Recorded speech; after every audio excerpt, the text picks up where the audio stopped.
நம்ம ராஜாவும் மயில் வாங்கணும் பிச்சு உதறாங்க. மிஸ் பண்ணாம ஃபுல்லோடையும் கேளுங்க. விஷயம் சுத்தமா போமாட்டேங்குது. பார்க்குறலாம் லைக் பண்ணிட்டு பார்த்தீங்கன்னா, கொஞ்சம் பேச வந்து மோட்டிவேட்டா இருக்கும். ப்ளீஸ் சப்போர்ட் பண்ணுங்க ஃப்ரெண்ட்ஸ். நம்ம மயில் வாகனமும், ராஜாவும் அதிரடியா வந்து திட்டம் போட்டுட்டு இருக்காங்க. நம்ம போய் மண்டபத்தில போய் எல்லா ஆதாரமும் இருக்கான்னு சொல்லி பார்க்கலான்னு சொல்லிட்டு போறாங்க. போய் பார்த்தா அந்த இடத்துல மாயா தான் வந்திருக்காங்கிற விஷயம் வந்து தெரிஞ்சிருச்சு. அது மட்டும் இல்லாம, நம்ம மயில் வாகனம் வந்து கேட்குறாங்க ராஜா கிட்ட, "எப்படி மாயாவ புடிக்க போறோம்?" சிம்பிள் விஷயம். நீங்க முதல்ல என்ன பண்றீங்கன்னு சொல்லி ரகசியமா ஒரு திட்டத்த வந்து சொல்றாங்க. சூப்பர் ராஜா! அசத்திட்ட போன்னு சொல்லி மகேஷ் இருக்காங்கன்னு சொல்லி ஒருத்தவங்க வந்து ஃபோன் அடிக்கிறாங்க. ஒரு நர்ஸு உடனே வேக வேகமா மகேஷ பார்க்கலான்னு வராங்க. அப்பன்னு பார்த்து முக்காடு போட்டுட்டு தூங்கிட்டு இருக்கிறது வேற யாரும் இல்ல. நம்ப மயில் வாகனம் தான் தூங்கிட்டு இருக்காரு. அல்டிமேட்டா இருந்துச்சுன்னே சொல்லலாம். அதுக்கப்புறம் இந்த விஷயத்த எல்லாத்தையும் மாயா தெரிஞ்சுக்கிறாங்க. "அடி பாவி! நீ தானே எல்லா வேலையும் பண்ண." "ஆமா, நான் தான் பண்ணேன். இப்ப என்னங்கிற? என்ன உங்களெல்லாம் பார்த்தா நான் வந்து பயந்துருவேனான்னு?" சொல்லி எல்லாத்தையும் வந்து உளர ஆரம்பிச்சுட்டாங்க. இது எல்லாத்தையும் கார்த்தி வந்து மறைஞ்சு நின்னு வீடியோ ஆதாரமா எடுக்குறாங்க. "ஏன்டா நான் சும்மா எதார்த்தமா வந்து சொன்னேன். இதெல்லாம் வந்து ஒரு பேச்சுன்னு சொல்லிட்டு போய் காட்டுனீங்கன்னா 10 பைசா கூட பிரயோஜனமாகாதுங்கிற மாரி சொல்றாங்க.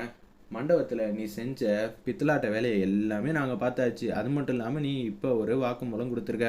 மரியாதையா வா. இல்லாட்டி நான் உன்ன அடிச்சு கூட்டிட்டு போ வேண்டியிருக்கும் அப்படின்னு சொன்னோனே, சார் எனக்கும் இந்த விஷயத்துக்கு சம்மந்தமே இல்லங்கிற மாரி பரமேஸ்வரி எத்தனையோ வாட்டி சொல்லிட்டு இருக்காங்க. அப்படியெல்லாம் வந்து கேட்க முடியாதும்மா. எங்களுக்கு உன் மேல தான் சந்தேகமா இருக்குங்கிற மாரி புரிஞ்சுக்காம பேசிட்டு இருக்கிறப்ப, சார் இவங்கள தான் வந்து கூட்டிட்டு வந்திருக்கேன். இவங்க தான் அதுக்கு காரணம். நீங்க எடுத்தவங்க கவுத்தவங்க யார் யாரோ காரணம்னு சொல்லுவீங்க. அதெல்லாம் நான்லாம் நம்ப முடியாதுல்ல அப்படின்னு சொல்லி அதிகாரி வந்து சொல்லிட்டு இருக்காங்க. இத கேட்ட உடனே ஒண்ணுமே புரியல அந்த இடத்துல.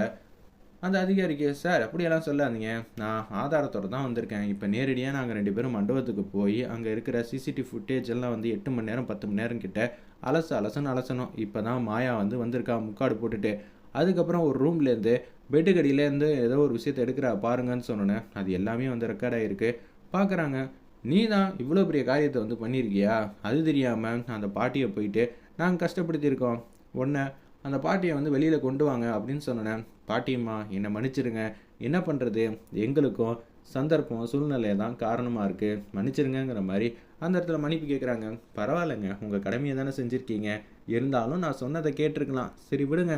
அப்படின்னு சொல்லிட்டு அந்த இடத்துல, சரி கார்த்தி, இந்த பேப்பர்ல கையெழுத்து போட்டுட்டு நீங்க மாட்டும் போலான்னு சொன்னோனே, சார் இவ எவ்வளோ பெரிய கில்லாடின்னா, உங்ககிட்ட வந்து பேசிட்டு இருக்கும்போதே வந்து அவ மாட்டுக்கு ஓடிருவா. ஏற்கனவே மகேஷன்னு ஒருத்தன் அது மாரி தான் வந்து இருக்கான். ஏகப்பட்ட வாட்டி ஓடி ஓடி தப்பிச்சு தப்பிச்சு போயிருக்கான். சார் என் மகேஷ இவங்க தான் சார் மறைச்சு வச்சிருக்காங்க. முதல்ல நான் எழுதி தரேன் சார். அத கண்டுபிடிச்சு குடுங்கங்கிற மாரி அதிகாரிகிட்ட வந்து கேட்குறாங்க. பார்த்தீங்களா சார், இவளே ஒரு கேடி. இவகிட்ட இருக்கிற மகேஷ நாங்க ஒளிச்சு வச்சிருக்கோம்னு சொல்லி என்னென்னமோ சொல்லிட்டு இருக்கா. ஏய் வாய மூடு அப்படின்னு சொன்னோனே, சார் எனக்கு ஒரு நியாயம், அவங்களுக்கு ஒரு நியாயமா? நீங்க எதுக்காக அவங்களுக்கு சாதகமா வந்து பேசுறீங்கன்னு சொன்னோனே, அந்த இடத்துல கடுப்பாய் பெஞ்ச வந்து தட்டுறாரு. உடனே மாயா எதுவுமே பேசாம அப்படியே உள்ள போய் உட்கார்ந்துடுறாங்க.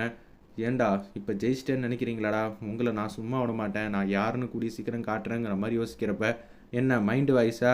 என்ன அடுத்த வாட்டி ஜெயிக்கிறேங்கிற மாரி நெனைப்பியா? அப்பயும் நீ தோத்து தான் போவ அப்படின்னு சொல்லி மயில் வாகனம் காமெடியா பேசிட்டு இருக்காங்க. அவகிட்ட என்னையா பேச்சு? நம்ம வெளியில போலான்னு சொல்லிட்டு போலான்னு இருக்கிறப்ப, "ஒரு நிமிஷம் நான் அவங்கள்ட்ட வந்து பேசட்டா?" அப்படின்னு சொல்லி அதிகாரிகிட்ட வந்து கேட்குறாங்க நம்ம பரமேஸ்வரி பாட்டி. "உனக்கு நான் என்னடி பாவம் பண்ணேன்? எங்க 2 குடும்பமும் ஒத்துமையா ஆக வேண்டிய நேரத்தில, இப்படி எல்லாத்தையும் போட்டு உடைச்சிட்டியே! உங்க சந்தோஷத்த நான் கெடுத்துட்டேனா? அதுவே எனக்கு சந்தோஷம் தான். பார்த்தீங்களா சார், எப்படியெல்லாம் வந்து பேசிட்டு இருக்கான்னு. நீங்க போங்க, நான் பார்த்துக்கிறேன். வெளியில வராத அளவுக்கு பார்த்துக்கங்கங்கிற" மாரி சொல்லிட்டு, அப்படியே வந்து வெளில வந்துடுறாங்க. இது எல்லாத்துக்கும் காரணம் சந்திரா தாங்கிற விஷயம்லாம் நம்ப கார்த்திக்கு நல்லாவே தெரியுது. இருப்பினும் எதுவுமே பண்ண முடியாம இருக்காங்க. கார்த்திய பத்தி பாட்டி வந்து பேசிட்டு இருக்காங்க.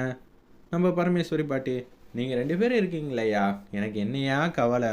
இருப்பினும் இந்த சண்முகத்த நெனச்சா தான் எனக்கு மனசே கேட்க மாட்டேங்குது. நம்மகிட்ட சொன்ன ஒரே பாவத்துக்காக தான் இப்படியெல்லாம் வந்து நடந்திருக்கோ? பாட்டி சும்மான்னு இருங்க. ஆல்ரெடி நீங்க கூட்டிட்டு வந்ததுனால தான் இது எல்லாத்துக்கும் காரணம்னு இப்ப தான் வந்து சந்தேகப்பட்டு, உங்கள வெளியில வந்து விடுறதுக்குள்ள போதும் போதும்ன்னு ஆயிடுச்சு. திருப்பி மொதல்லேருந்து ஆரம்பிக்காதீங்க. நம்ம இன்னும் அந்த காம்பவுண்ட விட்டு தாண்டல. நீங்க தான் காரணம்னு சொல்லிட்டு திருப்பியும் வந்து கூட்டிட்டு போயிட போறாங்கங்கிற மாரி மயில் வாகனம் வந்து பிச்சு உதர்றாரு. வேற லெவல்ல இருந்துச்சுன்னே சொல்லலாம். இந்த காமெடிக்கு ஒண்ணும் குறைச்சல் இல்ல. நீங்க எல்லாரும் இந்த அளவுக்கு சிரிச்சு சந்தோஷமா இருக்கணும்யா. அதுதான் என்னோட ஆசையும். அப்படின்னு சொல்லிட்டு, "பாட்டி வாங்க உங்கள ஊர்ல கொண்டு போய் விட்டுட்டு வந்துடுறேன்னு" சொல்லிட்டு, அந்த இடத்துல பாட்டிய அவங்க சொந்த ஊருக்கு விட்டுட்டு வராங்க. வேற லெவல்ல இருந்துச்சுன்னே சொல்லலாம். பாட்டியோட மனசுக்கு ரொம்பவே கஷ்டமா இருக்கு. இருப்பினும், என் மனசுக்கு ஜீரணமே ஆகலையா. ஏன்னா கடைசி நேரத்தில் இப்படியெல்லாம் நடந்திருக்குங்கிறத நம்பவே முடியல. பாட்டி விடுங்க, இந்த விஷயத்த சண்முகம் சொல்லாமல் போயிருந்தா பரவாயில்ல, சொல்லிட்டாரு. இதுக்கு அடுத்தது நம்ம சிவனாண்டியும் முத்துவேலையும் வச்சு ஏதாவது உண்மையை கொண்டு வர முடியுமான்னு பார்த்துக்கலாம். ராஜா நினச்சா எதை வேணாலும் சாதிக்க முடியும். எனக்கே ஒரு பக்கம் வந்து யோசனை எதுவும் தோணலை. ஆனால் மாயா தான் காரணங்கிற விஷயத்த வந்து மண்டபத்தில் போய் கண்டுபிடிச்சி அதுக்கப்புறம் எல்லாத்தையும் நிரூபிச்சார்ல. அப்படி இருக்கிற சூழ்நிலையில் ராஜா எதுவாக இருந்தாலும் பார்த்துப்பாரு, நீங்கள் எதுக்கும் கவலைப்படாதீங்கிற மாதிரி அன்பா பசமாக வந்து பேசுகிறாங்க. அந்த நம்பிக்கையில் தான் ஏன் இருக்கேன், பார்த்துக்கையா, குடும்பம் ஒற்றுமையாகணுங்கிற மாதிரி பரமேஸ்வரி வந்து சொன்னோன்னே இவங்க எல்லாரும் வீட்டுக்கு வராங்க. அப்போன்னு பார்த்து சந்திரகலா இருக்காங்களே, அவங்க வந்து யோசிச்சுட்டு இருக்காங்க. சிவனாண்டி வந்து ஃபோன் அடித்து நடந்த விஷயத்தெல்லாம் வந்து சொல்லிடுறாரு. ஓ, இவனுக்கு இதே வேலையாக போச்சு. நான் எப்படி இருந்தாலும் பாட்டி உள்ளேயே இருப்பாங்கன்னு நினச்சி சந்தோஷப்பட்டுட்டு இருந்தேன். எங்கள் அம்மாவுக்காக அவங்க கொஞ்ச நாள் உள்ளே இருக்கட்டும்னு பார்த்தேன். அந்த இடத்துல இப்படியெல்லாம் நடந்துருச்சுன்னு சொல்லும்போது சிவனாண்டி வந்து மனசில் வந்து பட்டமாகறாங்க.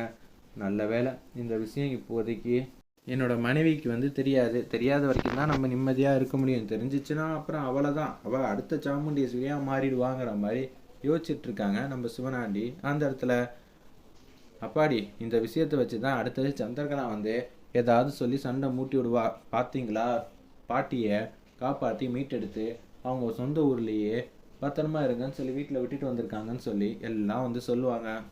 ஏங்க அவங்கள பற்றி பேசாதீங்க. என்னப்பா, அவங்க எவ்வளோ பெரிய விஷயத்தெல்லாம் செஞ்சுருக்காங்க.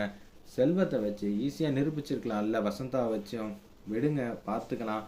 இப்போதைக்கு அமைதியாக இருக்கணும். கொஞ்ச நாளைக்கு வந்து எந்த விதமான சண்டை சச்சரவும் இல்லாமல் இருந்தாலே போதுமானது அப்படின்னு சொல்லி கார்த்தி வந்து பேசுகிறாங்க. நீ சொல்கிறதும் வாஸ்தவம் தான்ப்பா, நம்ம குடும்பத்தை சுற்றி என்னென்னமோ நடக்குது அப்படின்னு சொல்லிட்டு இருக்காரு. நம்ம கார்த்தியும் வேறு லெவலில் இருந்துச்சுன்னே சொல்லலாம். வெயிட் பண்ணி பார்ப்போம். எபிசோட் ரொம்ப அருமையாக மாசாக இருந்துச்சுன்னே சொல்லலாம்.